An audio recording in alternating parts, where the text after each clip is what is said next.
સુરત નવી સિવિલ હોસ્પિટલમાં ઇન્ચાર્જ અધિક્ષક ડૉક્ટર પારુલ વડગામાએ એક્શન મોડમાં આવી અચાનક વિભાગવાર ચેકિંગ હાથ ધર્યું છે, જેને કારણે હોસ્પિટલ સ્ટાફમાં દોડધામ મચી ગઈ હતી.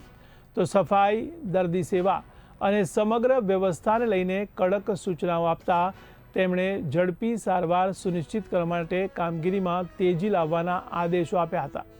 કર્મચારીઓની હાજરી અને દર્દીઓ સાથેના વર્તન પર ખાસ નજર રાખી વિવિધ વિભાગોની સમીક્ષા કરવામાં આવી હતી અને ખામીઓને દૂર કરવા માટે સૂચનાઓ આપવામાં આવી હતી.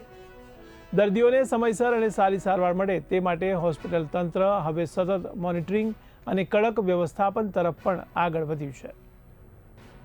રોજ સવારે 10 કલાકથી બપોર સુધી તબીબી અધિક્ષક doctor Parulben Vadgama, RMO doctor Ketanbhai Nayak સહિત પીઆઈયુ ટીમ, સેનેટરી ઇન્સ્પેક્ટર, અન્ય વિભાગના જે સંલગ્ન અધિકારીઓની સાથે તાત્કાલિક સારવાર વિભાગનો રાઉન્ડ લેવામાં આવ્યો.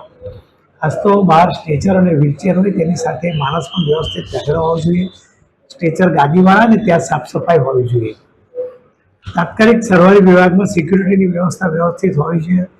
સાથે સાથે વેટિંગ એરિયા નવો બનાવવાનું એક વાત કરવામાં આવી છે, જે પીઆઈને સૂચના આપવામાં આવી છે. અંદરના ભાગે રેસિડેન્ટ ડૉક્ટરો માટે ખૂબ નાની રૂમ હતી, જેથી મેલ અને ફિમેલ 2 રૂમો બનાવવાનું નક્કી કરવામાં આવ્યું છે, જેથી 24/7 આ જે રેસિડેન્ટ ડૉક્ટરો કામ કરતા હોય છે તેને આરામ પણ મળી શકે.